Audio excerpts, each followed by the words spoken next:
So ఈరోజు మన topic వచ్చేసి టాపాలజీలో టైప్స్ అనమాట.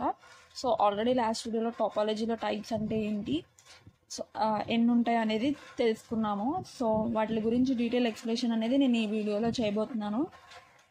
సో ఫస్ట్ వన్ వచ్చేసి bus topology. So bus topology అంటే ఏంటి, అండ్ అలాగే ring topology, star topology, mesh topology, ఇవన్నీ కూడా ఈరోజు మనం తెలుసుకుందాము.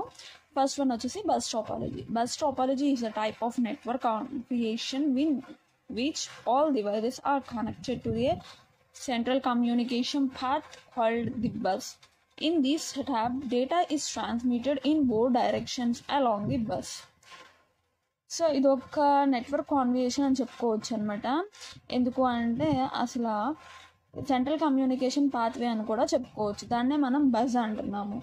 సో ఎప్పుడైతే ఇక్కడ దీన్ని బస్ కింద తీసుకున్నాము మనం, అండ్ ఈ బస్కి మనం ఎట్ ఎ టైం మనం ఫోర్ కంప్యూటర్స్ అనేది కనెక్ట్ చేసాము. అండ్ 4 కన్నా ఇంకా ఎక్కువ కూడా కనెక్ట్ చేసుకోవచ్చు. జస్ట్ నేను అర్థం అవడం కోసం నేను మీకు ఈ డయాగ్రామ్ అనేది వేయడం జరిగింది.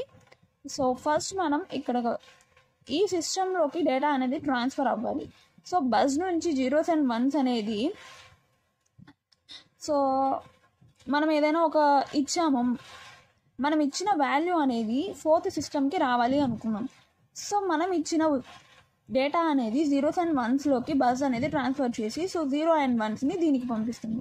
సో ఇది కరెక్టా కాదా, ఈ సిస్టమ్కేనా మ్యాటర్ అనేది, మనం పంపించిన డేటా అనేది ఈ సిస్టమా కాదా అనేది బై యూజింగ్ ద మ్యాక్ అనే ఒక ఫంక్షన్ ద్వారా ఈ ఒక కంప్యూటర్ అనేది చెక్ చేసిద్ది అనమాట. సో దీన్నే అయితే ఇది తీసేసుకుంటుంది, లేదు అంటే నెక్స్ట్ సిస్టమ్కి పంపిస్తుంది, డేటా అనేది చెక్ చేసుకుంటుంది. సో డేటా అనేది దీనిది కూడా కాదు, అండ్ అలాగే నెక్స్ట్ సిస్టమ్, అలాగా ప్రతి సిస్టమ్కి వచ్చాక మనకి ఈ సిస్టంలోకి డేటా అనేది వచ్చింది. సో ఈ సిస్టమ్కి వచ్చాక మనకు వెళ్ళాల్సిన డేటా అనేది 4th సిస్టమ్ కాబట్టి, సో 4th సిస్టమ్ అనేది యాక్సెప్ట్ చేస్తుంది. సో బస్ టాపాలజీ అంటే ఇదనమాట. అండ్ అలాగే బస్ టాపాలజీ యొక్క అడ్వాంటేజెస్ అండ్ అలాగే డిసడ్వాంటేజెస్ అయితే చూద్దాము. సో ఫస్ట్ వన్ వచ్చేసి advantages. Easy and cheap to implement. ఇది ఇంప్లిమెంట్ చేయడానికి చాలా ఈజీగా ఉంటుంది, అండ్ అలాగే చాలా చీప్ కూడా. ఎందుకంటే ఒక బస్కి మనం ఎన్ని సిస్టమ్స్ అయినా కనెక్ట్ చేసుకోవచ్చు. So adding new devices is simple. So అదే అనమాట నేను చెప్పాను కదా. సో ఎన్ని డివైజెస్ అయినా యాడ్ చేసుకోవచ్చు. రిక్వైర్ లెస్ కేబుల్స్ అనేవి కూడా లెస్ అనమాట. సో ఓన్లీ 1 కేబుల్ ఉంటే సరిపోతుంది. అండ్ అలాగే డిసడ్వాంటేజెస్ అయితే చూద్దాం ఇప్పుడు.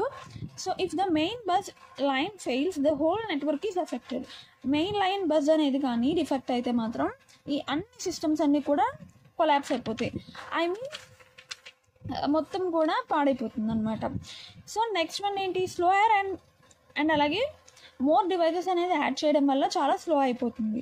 అండ్ అలాగే సెక్యూరిటీ అనేది కూడా తక్కువగా ఉంటుంది. అండ్ అలాగే మనం ఎక్కడైనా మనకి ఒక ట్రబుల్ షూటింగ్ అంటే, సో ఎక్కడైనా మనకి ఒక ఎర్రర్ అనేది వచ్చింది, సో ఆ ఎర్రర్ని రెక్టిఫై చేయడానికి కూడా చాలా డిఫికల్ట్గా ఉంటుంది. ఒక కేబుల్కి మనం ఇన్ని సిస్టమ్స్ కానీ కనెక్ట్ చేసినట్టయితే. సో నెక్స్ట్ వీడియోలో నేను రింగ్ టాపాలజీ గురించి ఎక్స్ప్లెయిన్ చేస్తాను. సో మీకు కానీ వీడియో నచ్చినట్టయితే నా ఛానల్ని సబ్స్క్రైబ్ చేసుకోండి. Thank you.